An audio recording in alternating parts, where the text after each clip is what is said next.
नमस्कार दोस्तों, आप सभी का हमारे चैनल स्ट्रगल लाइफ स्टोरी में बहुत बहुत स्वागत है। एक राम सिंह नाम के व्यक्ति थे जो पेशे से प्राइवेट टीचर थे। उनके 4 बच्चे थे, जिसमें से 3 बेटे थे और 1 बेटी थी। राम सिंह के 2 बेटे पढ़ने में बहुत अच्छे थे, लेकिन जो उनका बीच वाला बेटा था वह पढ़ने में उसका बिल्कुल मन ही नहीं लगा करता था। इस बात को लेके वह पति पत्नी बहुत ज़्यादा परेशान हुआ करती थी और उन्होंने अपने बीच वाले बेटे को लाख समझाने और पढ़ाने की कोशिश किए, लेकिन वह नहीं पढ़ पाया और बेटी भी पढ़ने में काफ़ी अच्छी थी। धीरे धीरे समय बीतता है और बच्चे भी बड़े हो जाते हैं। बड़ा बेटा पढ़ लिख कर टीचर बन जाता है और छोटा बेटा पढ़ लिख कर इंजीनियर बन जाता है। और जो बीच वाला बेटा होता है उसका तो पढ़ाई में बिल्कुल मन ही नहीं लगा करता था और वह 12th जाते जाते फेल हो जाता है। 2 बेटे नौकरी कर रहे थे और बीच वाला बेटा बिल्कुल बेरोजगार था।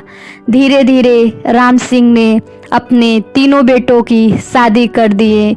बड़े बेटे की शादी किए तो बहू नौकरी वाली थी। छोटे बेटे का शादी किए, वो भी बहू नौकरी वाली थी। बेटी की भी शादी एक बड़े घराने में कर दिए और राम सिंह जहाँ भी बैठा करते थे अपने उन्हीं 2 बेटों का तारीफ में बहुत ज़्यादा रहा करते थे और उन्हीं 2 बेटों के बारे में बातें करना भी बहुत ज़्यादा पसंद किया करते थे और बीच वाले बेटे को हमेशा नालायक नाम से पुकारा करते थे और उसे ज़्यादातर वो पसंद भी नहीं करते थे।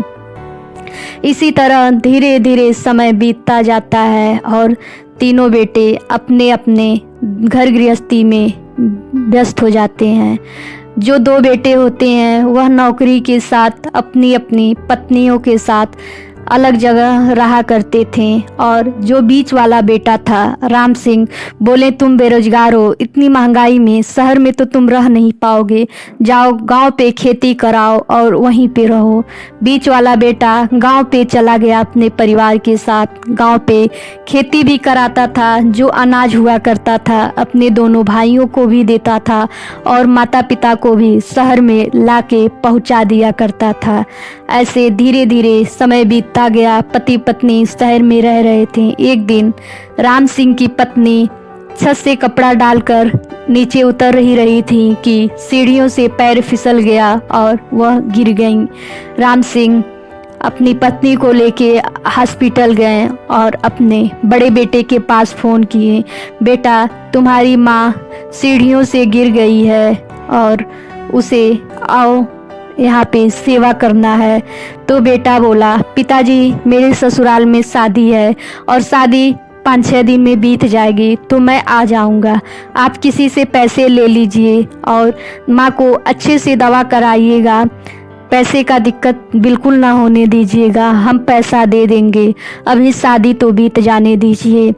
फिर राम सिंह काफ़ी उदास होकर अपने छोटे बेटे के पास बड़ी उम्मीद से फ़ोन करते हैं और कहते हैं, बेटा तुम्हारी माँ सीढ़ियों से कपड़ा डाल के आ ही रही थी कि वह गिर गई और उसे काफ़ी चोट आ गई है। उसे मैंने हॉस्पिटल में भर्ती करा दिया है। तो छोटा बेटा भी यही कहता है माँ कि आप पिताजी अच्छे से दवा कराइए, मेरा कल एक अच्छी कंपनी में इंटरव्यू है और आप भी चाहते थे कि हम बहुत अच्छे जगह जाएं, इसलिए आपका सपना पूरा करने के लिए मैं एक मल्टीनेशनल कंपनी में इंटरव्यू देने जा रहा हूं। तो फिर राम सिंह काफ़ी उदास हो जाते हैं। बेटा बोलता है, पिताजी पैसा कहिए तो मैं भेज दूं या फिर आप किसी से ले लीजिएगा, पैसे का दिक्कत माँ को बिल्कुल ना होने दीजिएगा, मैं पैसा पूरा का पूरा दे दूंगा। तो राम सिंह बोलते हैं, बेटा डॉक्टर आपके माँ का ऑपरेशन करने को बोल रहा है। तो बेटा बोलता है, पिताजी नौकरी भी तो ज़रूरी है। राम सिंह काफ़ी मायूस होके फ़ोन रख देते हैं और आके चुपचाप बैठ जाते हैं और यही सोचते हैं, बताओ जिस बच्चों को हमने पढ़ाने लिखाने पालने पोसने में सारी उम्र ख़त्म कर दिए और जो बची कुची पूंजी थी ब्याह शादी में खर्च कर दिए, आज वही बच्चे आज अपनी माँ का ऑपरेशन कराना है तो कितने व्यस्त हो गए हैं। किसी को ससुराल जाना है और किसी को अच्छे कंपनी में जाना है। आज हमारे बच्चे पैसे के पीछे भाग रहे हैं। हम लोग अपनी समय में अपनी ज़िंदगी में बच्चों के भविष्य के पीछे भाग रहे थे, अपने जीवन की कमाई बच्चों के लिए लगा रहे थे। हमारा बच्चा अगर कहीं अच्छा हो जाएगा तो यही हमारे जीवन की सफलता होगी। और आज इन लोगों की माँ हॉस्पिटल में पड़ी हुई है तो इन्हें पैसों की पड़ी हुई है, किसी को ससुराल की पड़ी हुई है तो किसी को एक अच्छी कंपनी की पड़ी हुई है, किसी को माँ का नहीं पड़ा हुआ है।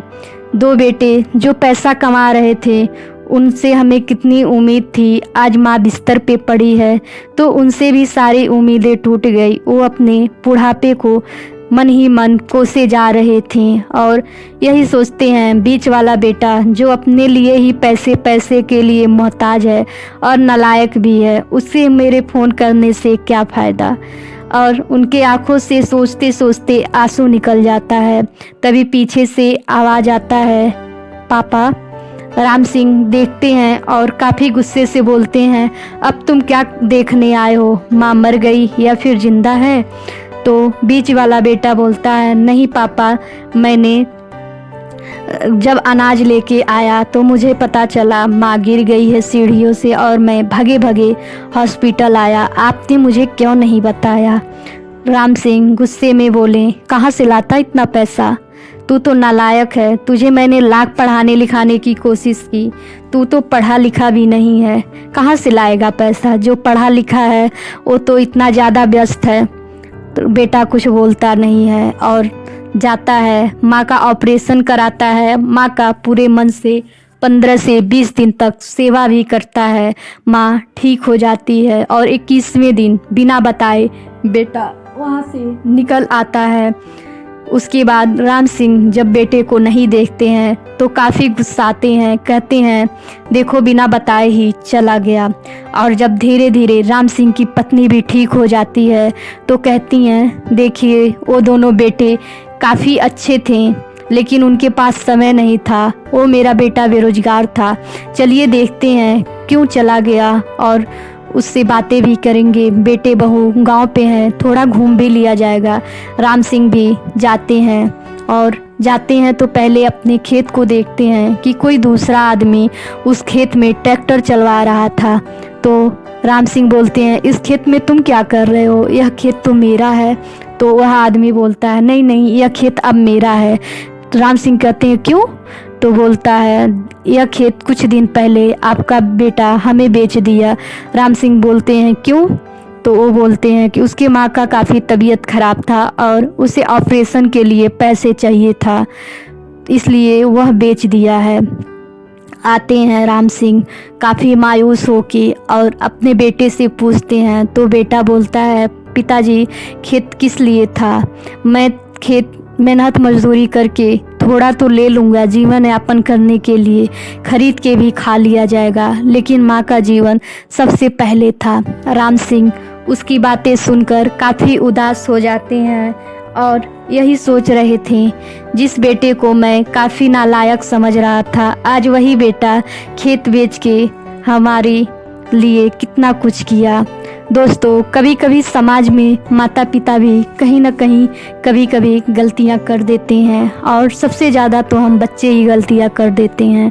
दोस्तों जो माँ बाप हमारे भविष्य के लिए अपने जीवन की सारी पूंजी खत्म कर देते हैं, आज हम लोग विकास के दौर में माँ बाप को बिल्कुल ध्यान नहीं दे पा रहे हैं।